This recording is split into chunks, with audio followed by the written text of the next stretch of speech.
son créditos para el consumo, no para proyectos de inversión.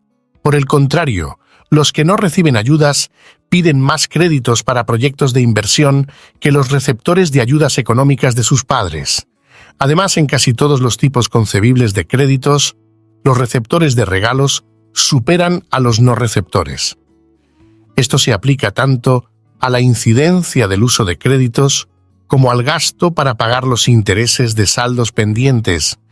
Los que reciben ayuda económica y los que no lo hacen no difieren significativamente en el uso de préstamos hipotecarios o en la asignación de dinero para tales fines.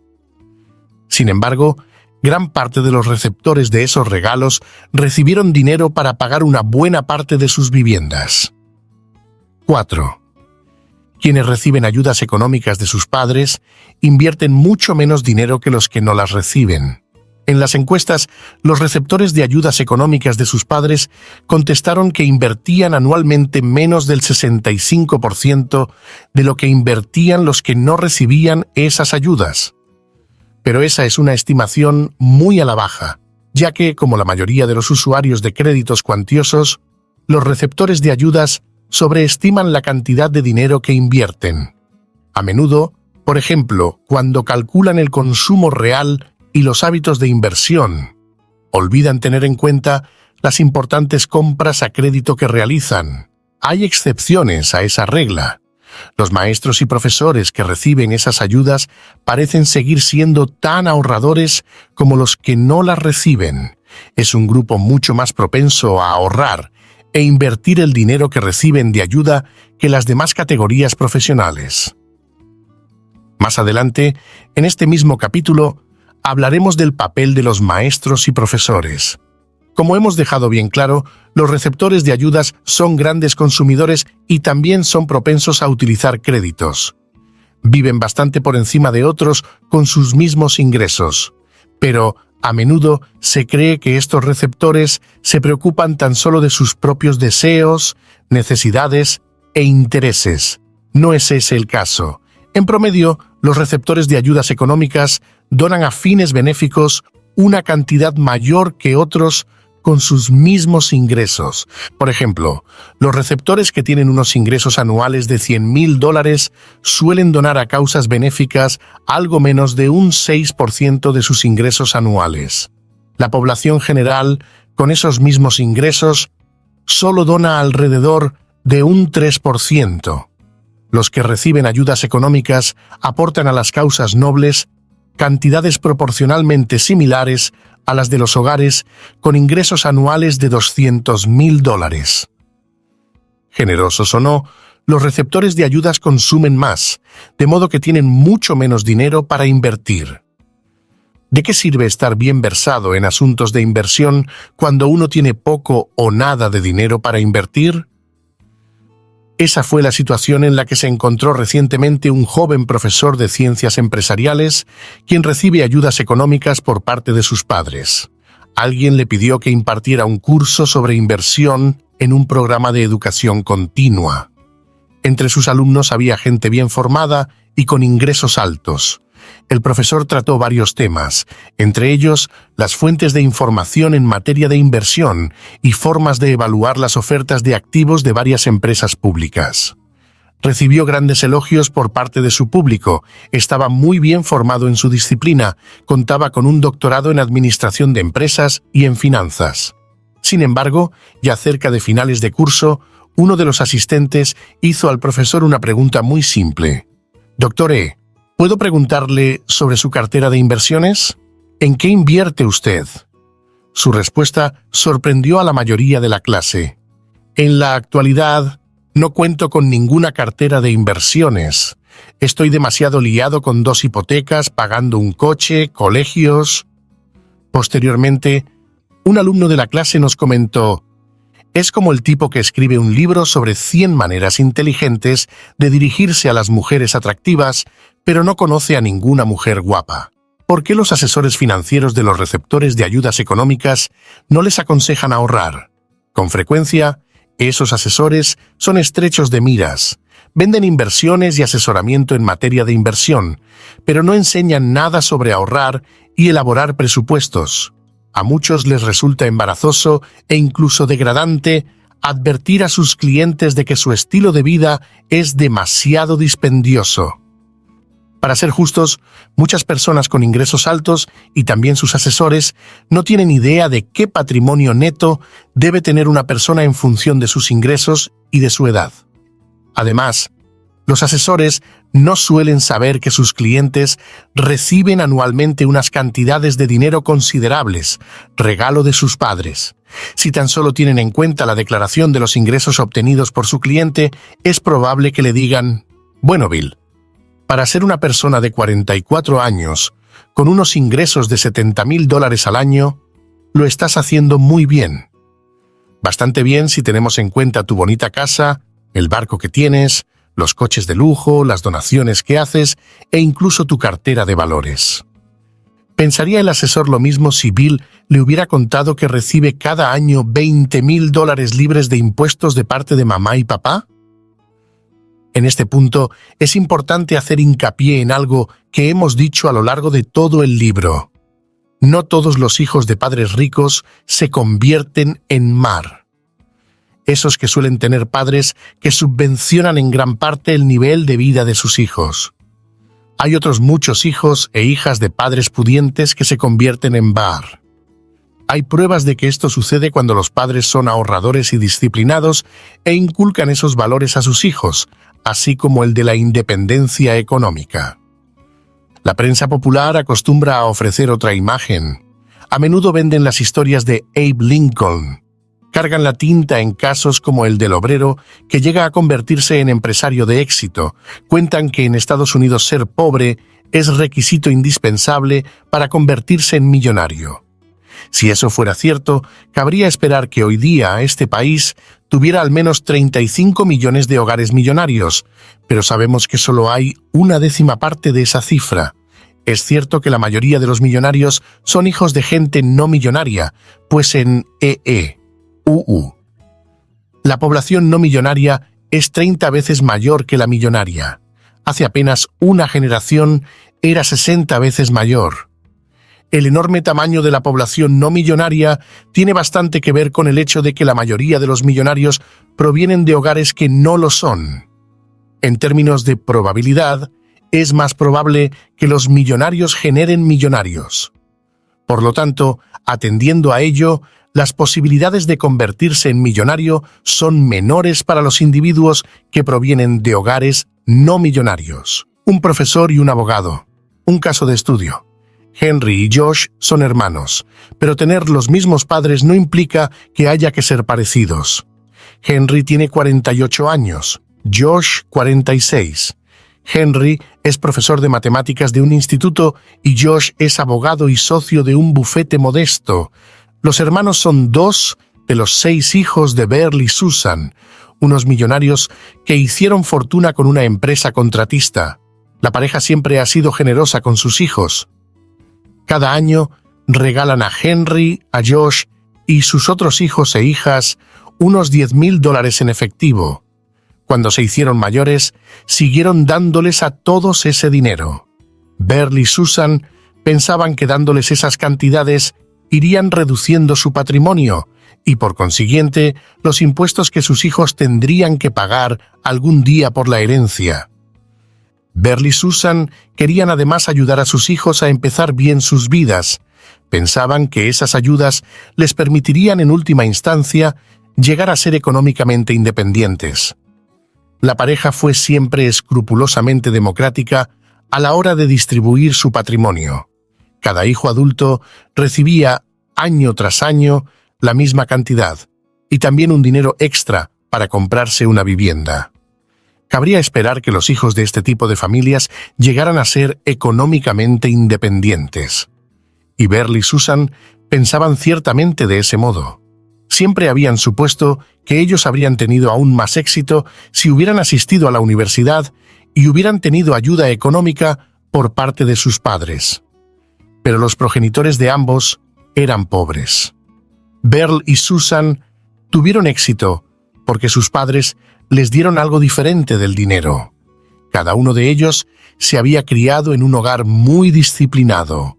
Beryl y Susan No solo eran muy disciplinados, sino que además habían aprendido por ellos mismos a hacer frente a la adversidad, y la adversidad había hecho de ellos lo que hoy día son, unos exitosos millonarios. Los tiempos difíciles en el negocio de las contratas acabaron con los que eran débiles e improductivos.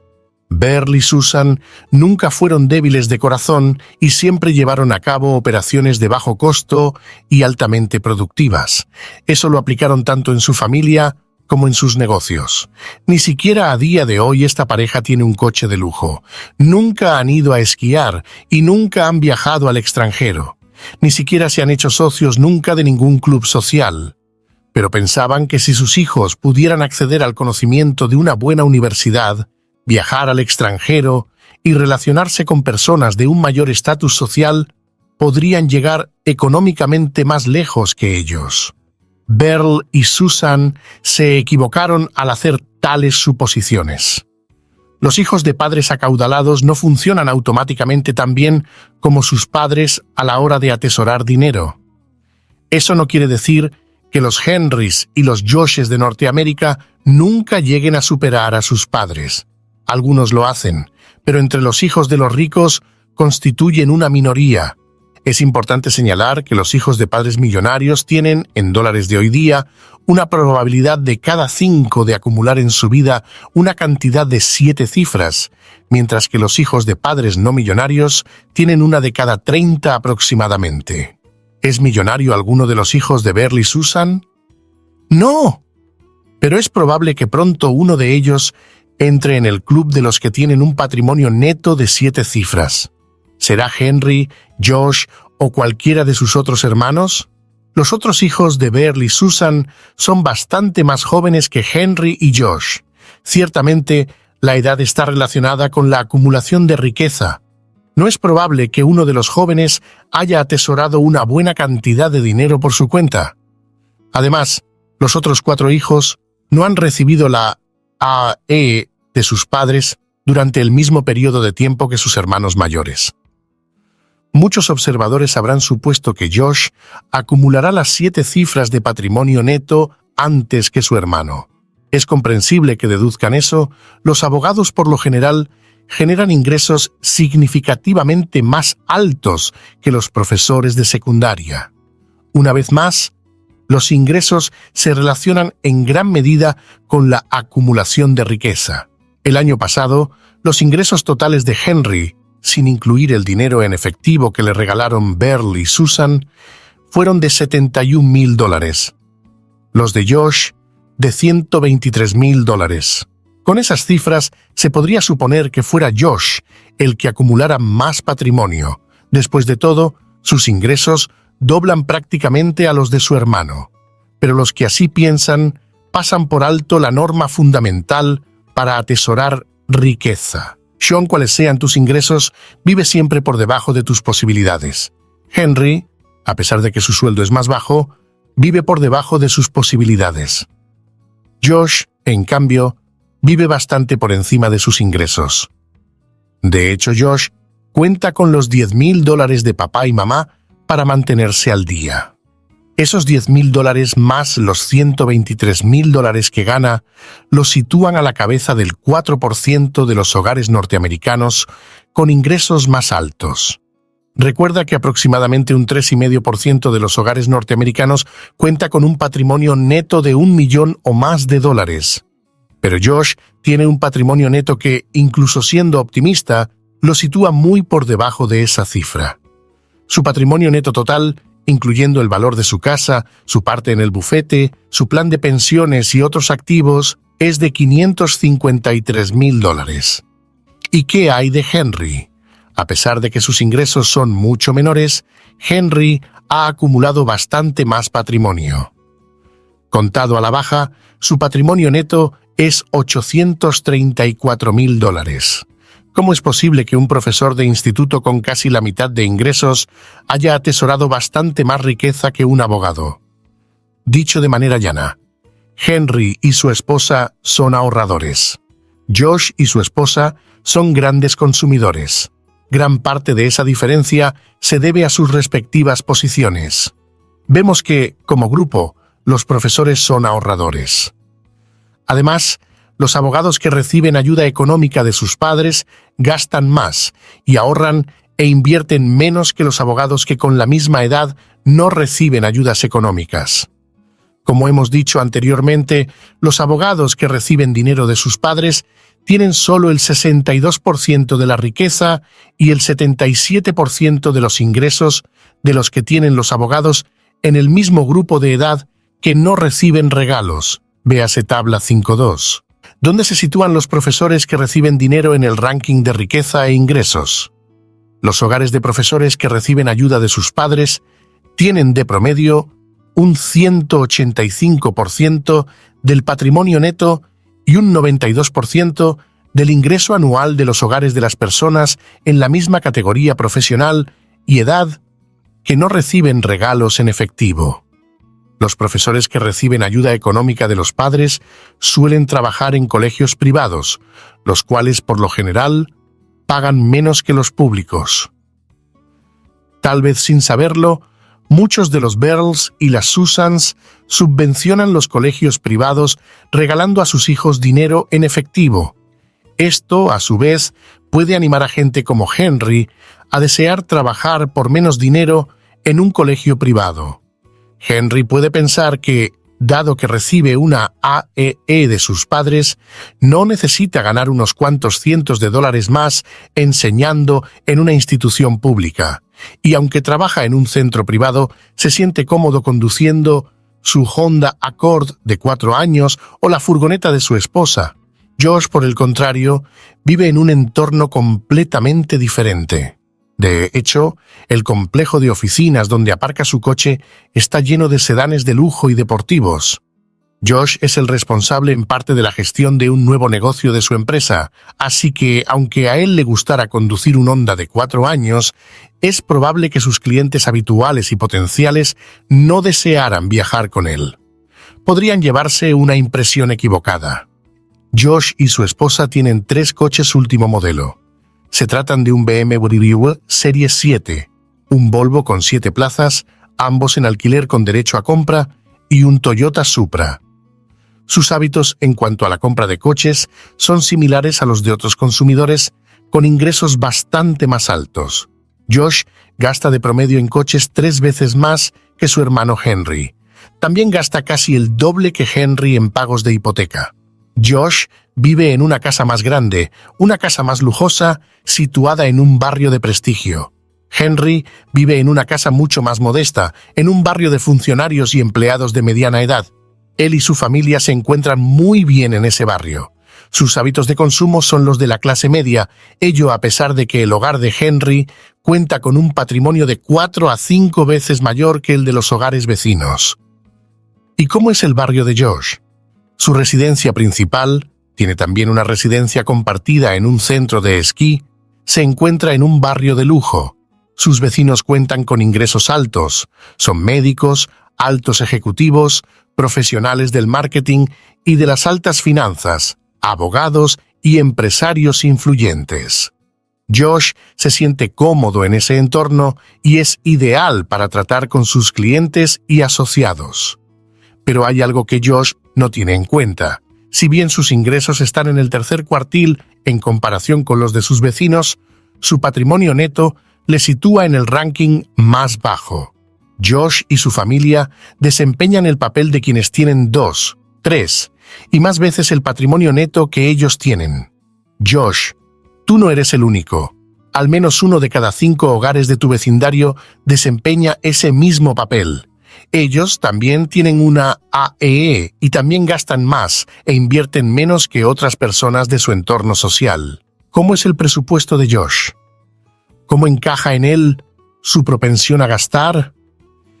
Josh, como muchos otros, es de las personas que priorizan gastar y lo que le queda es lo que ahorra e invierte. Esto significa que en realidad no ahorra ni invierte otra cosa que no sea su plan de pensiones y de beneficios. Más de 2/3 de su patrimonio corresponden al valor de su vivienda, a su parte en la empresa y su plan de pensiones.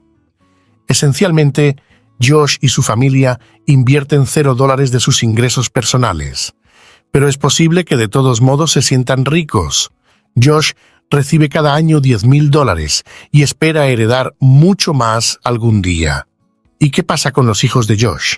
¿Es probable que ellos reciban también algún día una AEE de sus padres? Es muy poco probable. Sin embargo, esos chicos están creciendo en un entorno de gran consumo.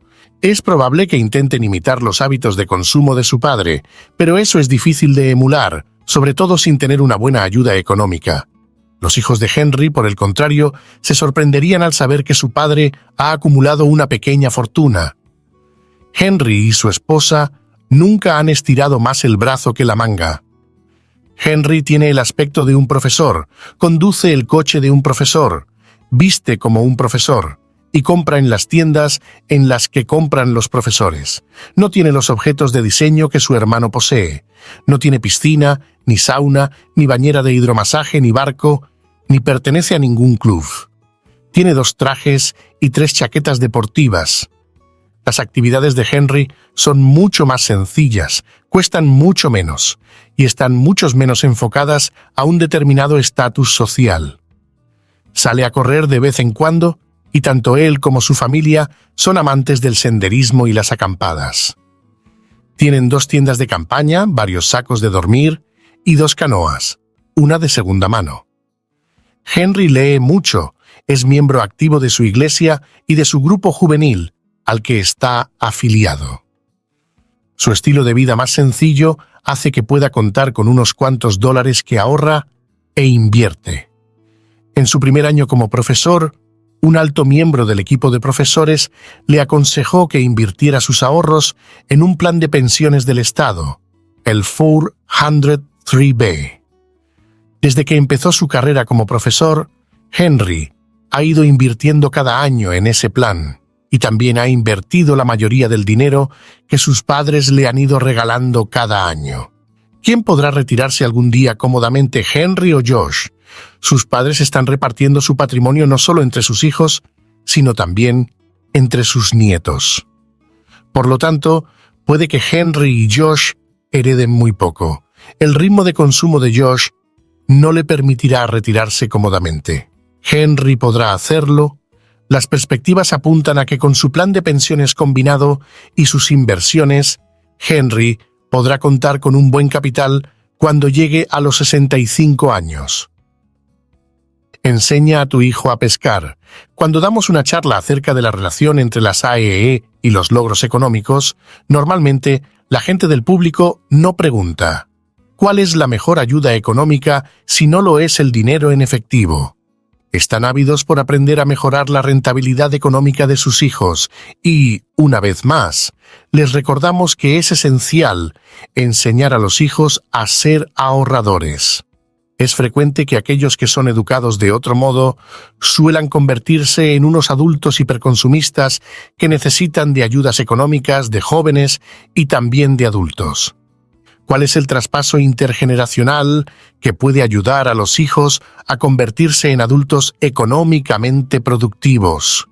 ¿Qué debe dárseles? Los ricos dan gran importancia a una educación de alta calidad. Les pedimos que nos dijeran si estaban de acuerdo con la siguiente afirmación. A la hora de ganarme la vida, el aprendizaje escolar universitario me fue de poca utilidad en el mundo real. Solo el 14% estaba de acuerdo. Un 6% no tenía opinión formada al respecto, y el resto, un 80%, no estaba de acuerdo. Por ello, los millonarios gastan gran parte de sus recursos en la educación de sus hijos. ¿Cuál fue el regalo más frecuente que los millonarios confesaron haber recibido de sus padres? Los gastos en educación. Otro tipo de regalos económicos son mucho menos nombrados por los millonarios. Aproximadamente 1 de cada 3 recibió algún apoyo financiero para comprarse su primera vivienda. Aproximadamente 1 de cada 5 recibió un préstamo sin intereses durante su vida. Solo 1 de cada 35 recibió siempre dinero de sus padres para pagar la hipoteca. ¿Qué puedes dar a tus hijos para ayudarles a convertirse en adultos económicamente productivos? Además de la educación, Un ambiente que honre las ideas y las acciones independientes, fomente los logros individuales y recompense la responsabilidad y el liderazgo. Sí, las mejores cosas de la vida son gratis. Enseña a los tuyos a vivir por su cuenta. Es mucho menos costoso económicamente y a largo plazo produce los mejores intereses tanto a los hijos como a los padres. Existen innumerables ejemplos sobre la relación inversa entre la productividad económica y ayudas económicas importantes. Nuestros propios datos, recogidos en encuestas durante los últimos 20 años, confirman esta conclusión. Aparte de la matrícula universitaria, más de 2/3 de los millonarios norteamericanos no reciben ayudas económicas de sus padres, y esto incluye a la mayoría de aquellos con padres ricos. Debilitar al débil. Entonces, ¿qué pueden hacer los padres pudientes con su riqueza? ¿Cómo y cuándo deben distribuirla entre sus hijos? En el próximo capítulo detallaremos la distribución de la riqueza. Pero ahora, he aquí unos elementos para la reflexión. La mayoría de los ricos tienen al menos 2 hijos. Por lo general, el que es más productivo económicamente recibe menos dinero de sus padres, mientras que los menos productivos se benefician de la llamada cláusula leonina, es decir, la mejor parte de la AEE y de la herencia. Imagina por un momento que eres un típico padre acaudalado, has observado que tu hijo o tu hija mayor, ya desde temprana edad, ha sido una persona extraordinariamente independiente, emprendedora y disciplinada. Tu instinto es fomentar esos rasgos y tratar de no controlar sus decisiones. Pero, en vez de eso, pasas el tiempo ayudando a tu hijo menor, menos emprendedor, a que tome decisiones o directamente tomando decisiones por él. ¿Qué lograrás? Fortalecer al fuerte y debilitar al débil. Supón que tienes un hijo o una hija de 10 años que va a hacerse un chequeo médico. El médico que le examina dice que el niño está por debajo de su peso y un tanto subdesarrollado. ¿Cómo responderías a ese diagnóstico? ¿Buscarías las formas de mejorar la salud física de tu hijo? Probablemente le animarías a que hiciera ejercicio, tomara vitaminas, levantara pesas y jugara a algún deporte. La mayoría de los padres atacarían un problema así de manera proactiva.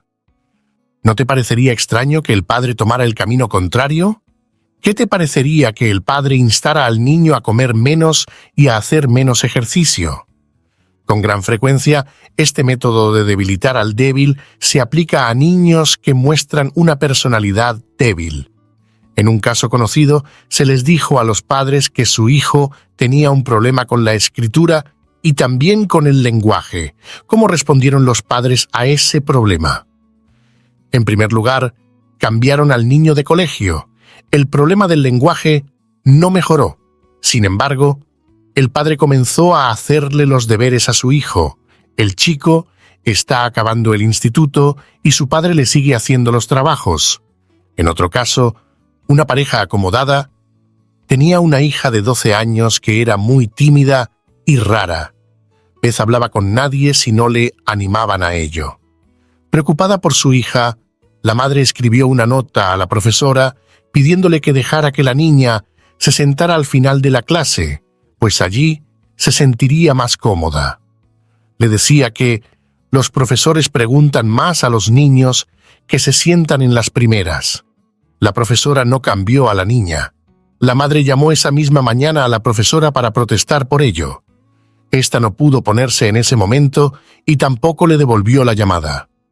La madre, sintiéndose desairada, volvió a cambiar a la niña de colegio. Y otro caso más. Un día, un eminente profesor recibió una llamada telefónica de un vecino que estaba furioso. Vecino: doctor, usted está bien informado y necesito su consejo. ¿Qué puedo hacer para que despidan a un profesor? Quizá no le conozca. Está en la universidad pública. Profesor, ¿por qué quiere que le despidan? Vecino: mi hija está perdiendo el curso. Él le dice que no tiene formación suficiente para estar en su clase. Él tiene el pelo largo, nunca lleva traje. Es un estúpido. Ya he hablado con el director, pero me responde con evasivas. Quiero que despidan a ese tipo. Profesor. Bueno, ¿y por qué no deja a su hija a esa clase? Vecino. Es que entonces tendría que recuperar la asignatura en la escuela de verano. Profesor. Hay cosas mucho peores que ir a la escuela de verano. Vecino. Si ella va a la escuela de verano, no podrá ir a Europa con nosotros. Llevamos 2 años planeando ese viaje. Su madre no se irá sin su hija. ¿Qué puedo hacer? ¿Qué hacen los padres de todos esos casos? Contribuyen a que sus hijos sean más débiles. Si tu hijo tiene problemas con el lenguaje, dedícate a conseguir que supere ese problema. En otro caso, un padre reconoció que su hijo era extraordinariamente bueno en matemáticas, pero que no supera el nivel adecuado de lenguaje. El padre atacó el problema. Cada noche, durante la cena, le pedía a su hijo que definiera 3 palabras tomadas del CIT, unas pruebas estandarizadas que se utilizan en las admisiones de las universidades norteamericanas. Durante montones de cenas, el padre dio clases a su hijo y además le puso un profesor particular. La combinación de ambas cosas funcionó. En la actualidad, su hijo se ha podido graduar en la Ivy League School, un grupo de 8 universidades norteamericanas de gran prestigio que ostentan los requisitos de ingreso más duros. El resultado de la AEE. ¿Qué sucede cuando los hijos debilitados se convierten en adultos? Pues que, por lo general, carecen de iniciativa. Con frecuencia, no producen grandes ingresos, pero tienen una gran propensión a gastar. Por ello necesitan ayuda económica para poder mantener el nivel de vida que disfrutaban en casa de sus padres. Lo vamos a repetir nuevamente. Cuanto más dinero reciben los hijos, menos dinero acumulan. En cambio, los que reciben menos acumulan más. Esta es una relación que está estadísticamente probada. Sin embargo, hay muchos padres que siguen pensando que con su riqueza pueden cambiar automáticamente a sus hijos y transformarlos en económicamente productivos. Se equivocan.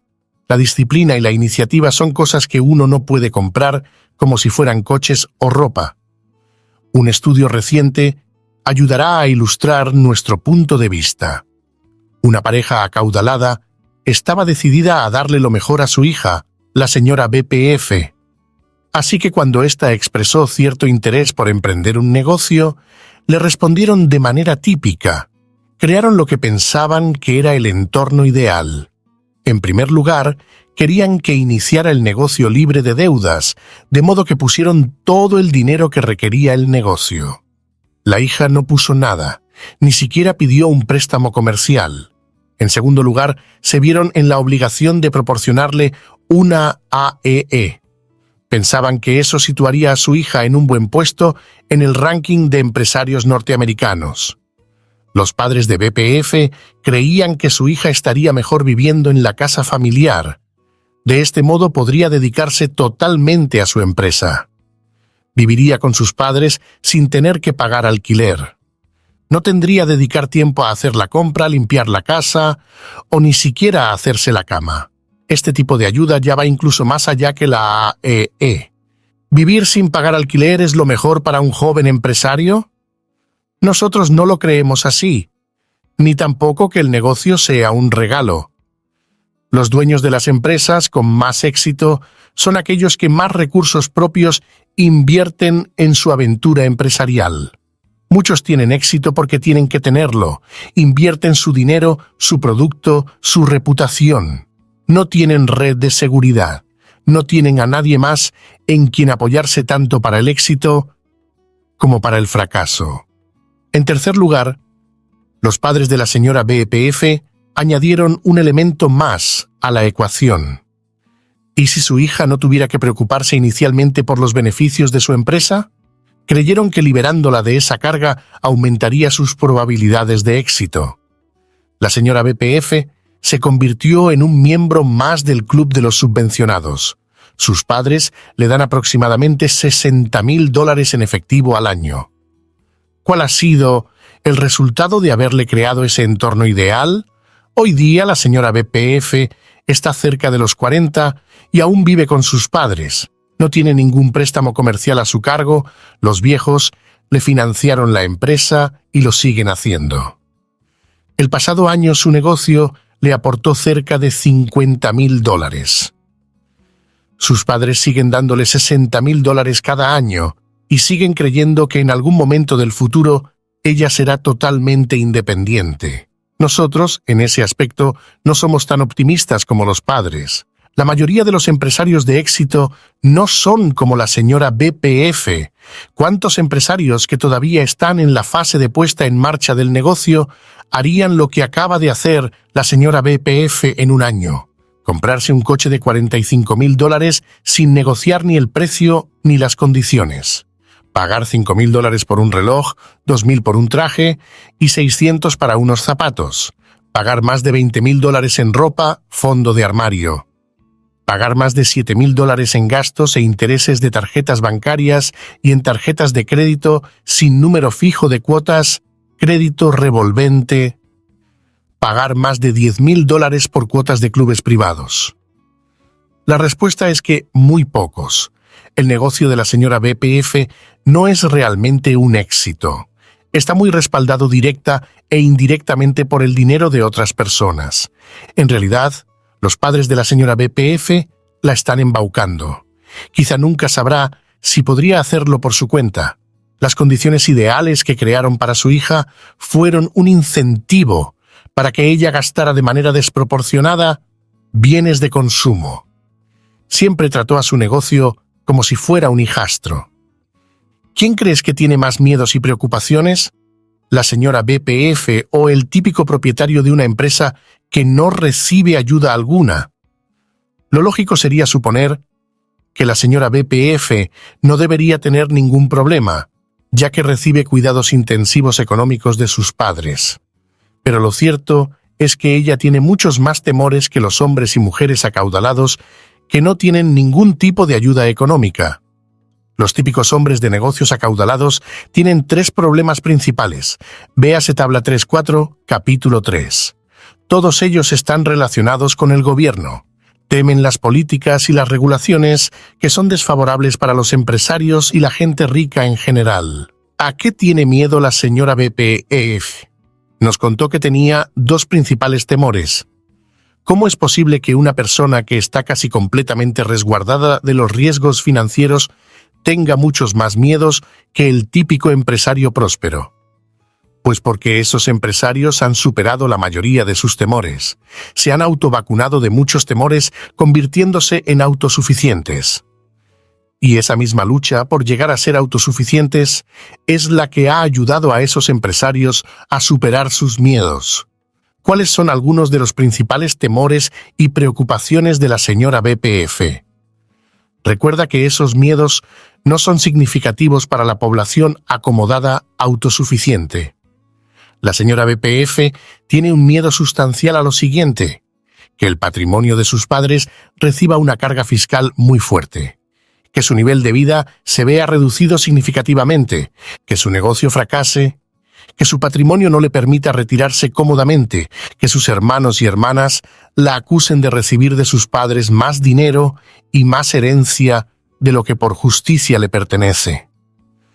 ¿Quiénes son más seguros? ¿Quiénes están más satisfechos? ¿Quiénes son más capaces de lidiar con la adversidad? Desde luego, no las señoras BPF norteamericanas. Lo son aquellos que han sido educados por sus padres, premiándolos por su forma de pensar y su comportamiento independiente. Lo son quienes no se preocupan por el dinero que tienen los demás, quienes se preocupan más por tener éxito en sus asuntos que por saber cuánto patrimonio tienen los demás. Además, si uno vive por debajo de sus posibilidades, no tiene por qué preocuparse frente a la posibilidad de verse obligado a reducir su nivel de vida. Los padres de la señora BPF no han logrado su meta.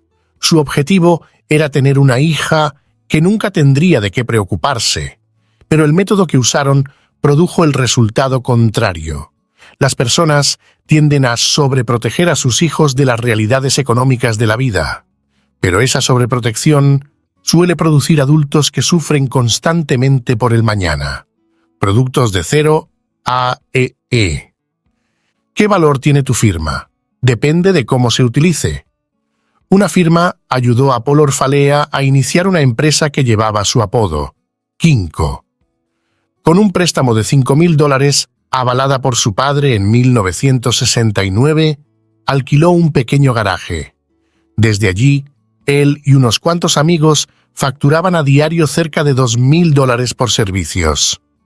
Al día, Lori Flynn. Kinko adds internet services to his coping business, The New York Times, 19 de marzo de 1996, page 5. Se estima que el volumen anual de ventas de Kinko supera los $600 millones. Pero, ¿y si los padres del señor Orfalea hubieran rodeado a su hijo de un entorno similar al de la señora BPF? ¿Sería hoy día tan productivo? Es muy poco probable. El señor Orfalea tiene lo que todos los empresarios con éxito tienen, un coraje tremendo. Arriesgarse en términos financieros es una prueba de coraje. ¿Pero qué riesgos ha tomado la señora BPF? Muy pocos. El diccionario Webster define el valor como fuerza mental o moral que permite resistir la adversidad, el peligro y las penurias. Implica firmeza de carácter y plantar cara a los peligros y dificultades extremas. El coraje puede desarrollarse, pero no madurará en un entorno que elimine todos los riesgos, todas las dificultades, todos los peligros. Esa es precisamente la razón por la que la señora BPF no tiene la valentía para dejar la casa de sus padres, ampliar su negocio y desengancharse de las grandes ayudas económicas de sus padres. Se necesita mucho valor para trabajar en un entorno en el que uno se ve compensado por lo que rinde. La mayoría de los ricos tienen coraje. ¿Qué pruebas sustentan esta afirmación? La gran mayoría de los ricos norteamericanos son o bien propietarios o bien empleados que cobran por incentivos. Recuerda que, ya sean los padres ricos o no, la mayoría de los millonarios norteamericanos han atesorado su riqueza por su cuenta. Tuvieron el valor de emprender negocios empresariales y otras oportunidades financieras que conllevaban un riesgo considerable. Uno de los más grandes empresarios y profesionales del marketing de todos los tiempos, Ray Kroc, buscaba coraje a la hora de seleccionar a los propietarios y ejecutivos para franquicias de McDonald's. Kroc daba la bienvenida a todos los profesionales de telemarketing, un procedimiento para captar clientes telefónicamente, por correo electrónico o por las redes sociales. Le dijo a su secretaria que los aceptara a todos. ¿Por qué? Pues porque no es fácil encontrar personas que tengan el coraje de ser evaluados estrictamente por su propio trabajo. Kroc vendió su primera franquicia fuera de California a Sanford y Betty Agate por $950. Véase McDonald's Behind the Arches, Toronto. Bantam Books, 1986, ppb 78, 79, 96, 97. La primera vez que se encontró con Betty Agate fue mientras ella estaba haciendo telemarketing con gente del Distrito Financiero de Chicago. La secretaria de Kroc le preguntó: ¿qué demonios hace una judía vendiendo Biblias católicas? Ganarse la vida, fue su respuesta. Kroc razonó que cualquier persona lo suficientemente valiente para hacer lo que Betty Agate estaba haciendo era sin duda un excelente candidato para comprar una de sus franquicias. ¿Cuántas llamadas de esas de telemarketing había hecho la señora BPF en su vida? 0 llamadas.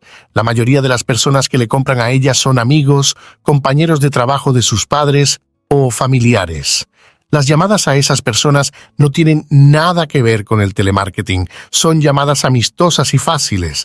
A menudo los padres nos preguntan cómo infundir coraje a sus hijos. Les sugerimos que sus hijos entren en contacto con el mundo de las ventas, que les animen a presentarse a algún cargo en su clase del instituto y a aprender a venderse frente al alumnado. Incluso la práctica típicamente norteamericana de vender galletas para recaudar fondos para las Girl Scouts puede ser muy positiva para las jóvenes. Los trabajillos de venta al menudeo proporcionan otra manera de poder ser evaluados por terceras personas. Una mujer de gran coraje. Fax para Dr. William D. Danko, Albany, New York. D. Dr. J. Stanley, Atlanta, Georgia. Asunto: una mujer de gran coraje. Fecha: mañana de un día laborable. ¿Te imaginas dónde estaba tu compañero esta mañana a las 5:30 horas?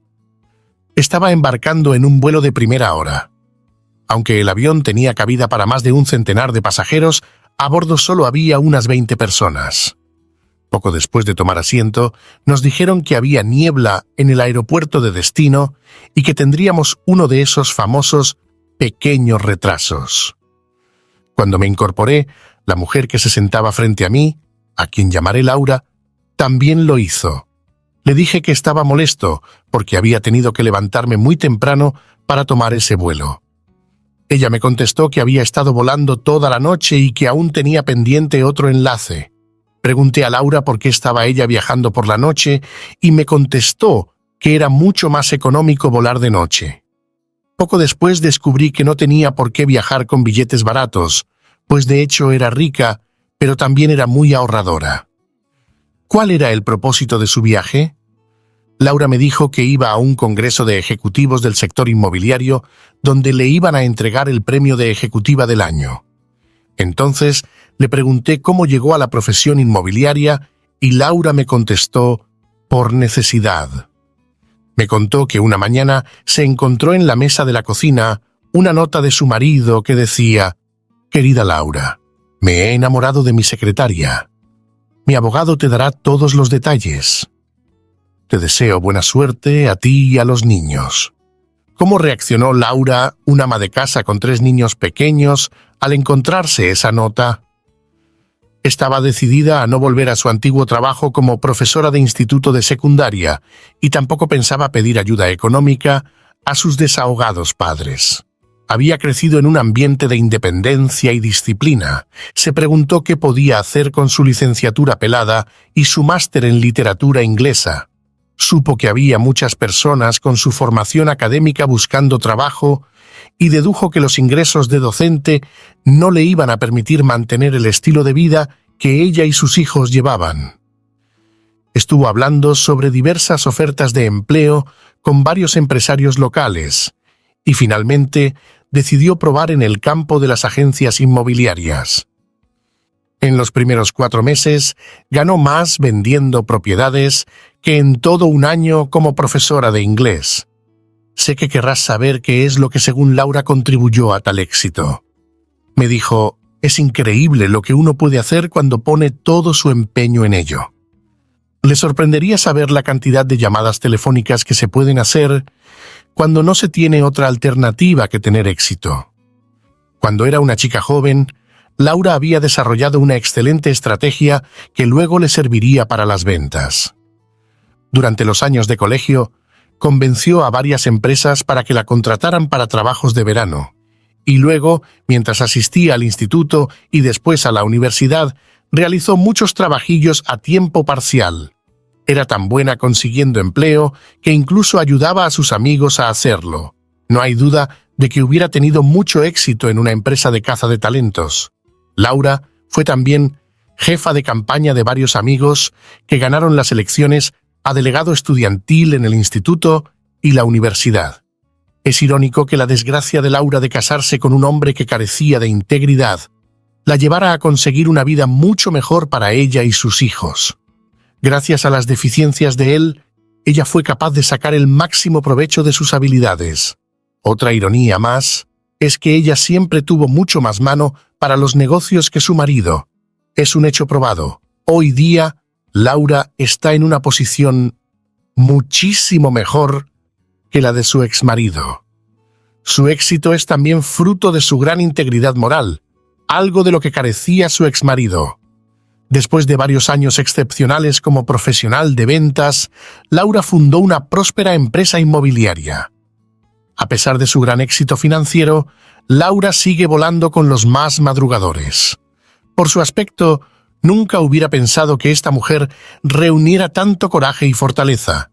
Calculo que mide alrededor del 1,50 m y que no pesa más de 43 kilos, pero las apariencias son mucho menos importantes que el coraje, la disciplina y la determinación de las personas que son económicamente productivas. Discriminación positiva al estilo familiar. Tus hijos adultos son económicamente autosuficientes. La mayoría de los padres ricos con hijos mayores quiere reducir su patrimonio antes de morir. Ciertamente, se trata de una decisión con sentido, pues la alternativa es dejar a los hijos una buena deuda del Estado a cuenta de los impuestos sobre la herencia. La decisión de compartir el patrimonio con los hijos es fácil.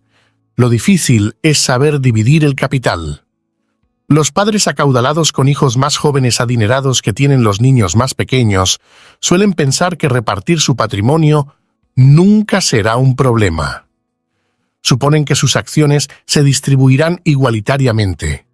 Quienes, por ejemplo, tienen 4 hijos, por lo general afirman que el patrimonio, su patrimonio, se distribuirá a partes iguales entre los hijos, sus hijos, el 25% para cada uno.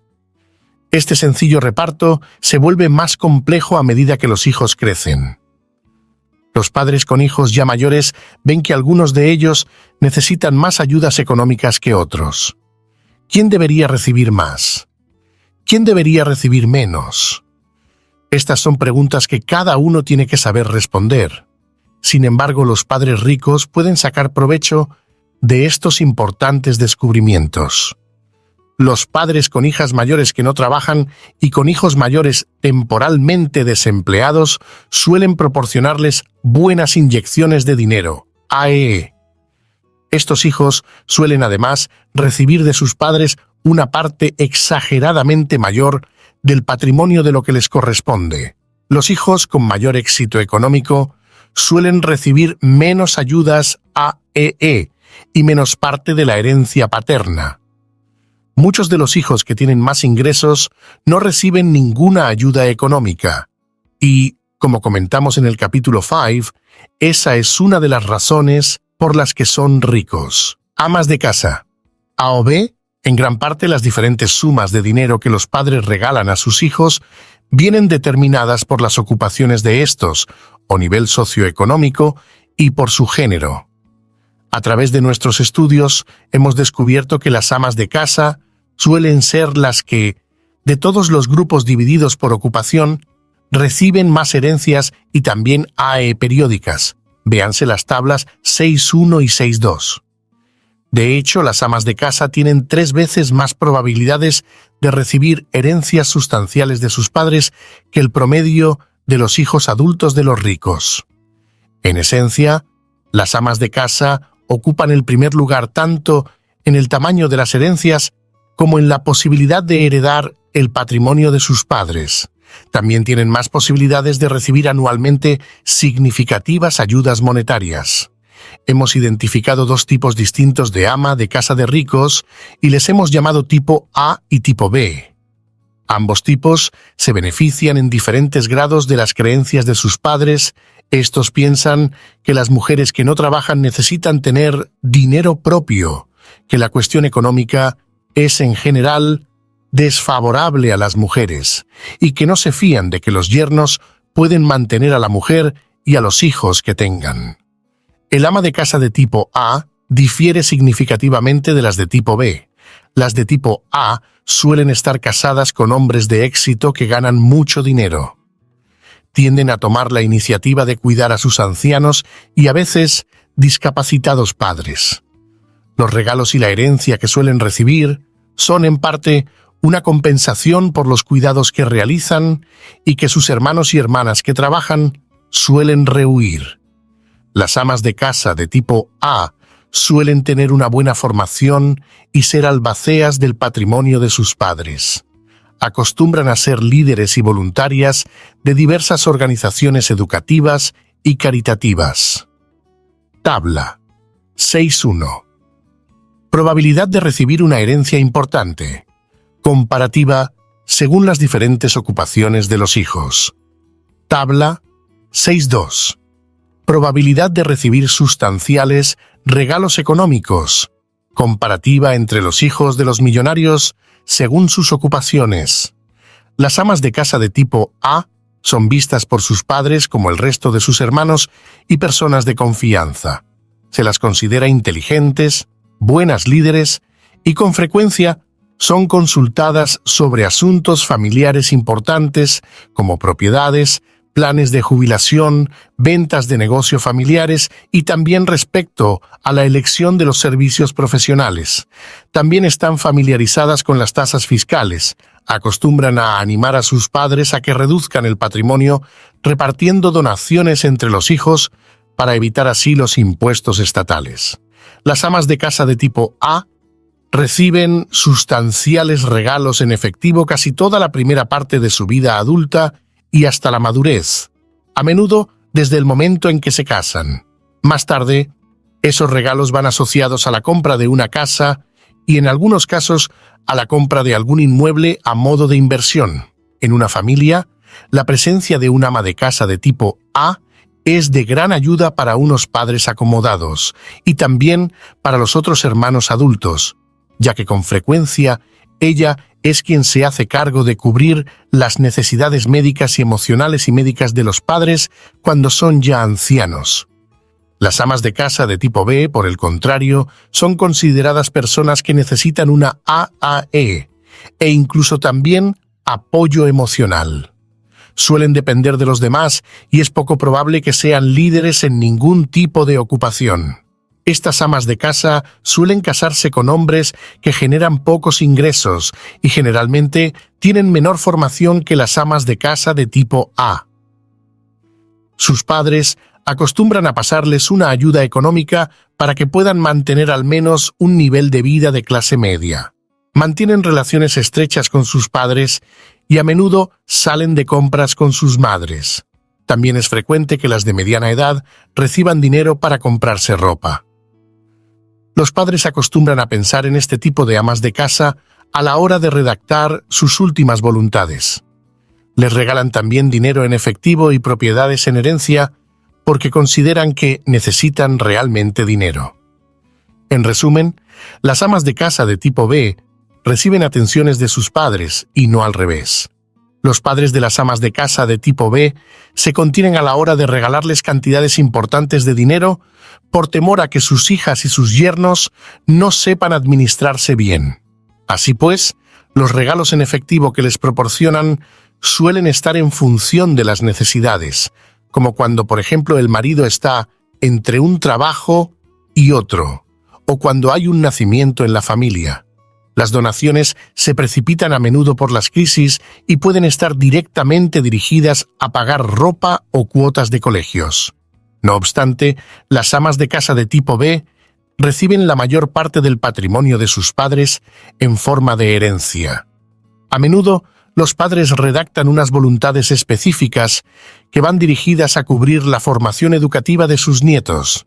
Es frecuente que la familia de un ama de casa de tipo B no llegue a ser nunca financieramente independiente, y no es nada raro que este tipo de ama de casa, en plena cincuentena, siga recibiendo ayuda económica de sus padres. Tampoco es raro que el marido de una ama de casa de tipo B trabaje en el negocio de sus suegros. En algunos casos, el nivel de compensación que recibe es sustancialmente mayor que el del mercado de trabajo correspondiente. En otras palabras, el yerno en ese tipo de situaciones gana más dinero como empleado de sus suegros del que ganaría trabajando para una objetiva tercera parte. Incluso los yernos que están empleados fuera de la empresa familiar a menudo trabajan a tiempo parcial para la familia, cobrando salarios superiores o haciendo trabajos ocasionales. Discriminación positiva para las mujeres. Los padres adinerados entienden que las oportunidades de generar ingresos que tienen los hombres y las mujeres en este país son muy diferentes. Estos padres realizan su propia discriminación económica positiva. Toma en cuenta los siguientes datos. Las mujeres representan el 46% de los trabajadores de este país, pero menos del 20% de ellas ganan $100,000 o más al año. En 1980, menos de 40,000 mujeres tenían ingresos superiores a los $100.000. En 1995 eran 400.000 mujeres las que tenían ese nivel de ingresos, lo que representa un aumento de 10 veces. Para el año 2000, más de 600.000 mujeres tendrán ingresos de 6 cifras, pero como en 1995, todavía habrá 5 hombres por cada mujer en ese grupo. Las mujeres han logrado avances significativos en educación y formación profesional. En 1970, solo el 8,4% de los estudiantes licenciados en medicina eran mujeres.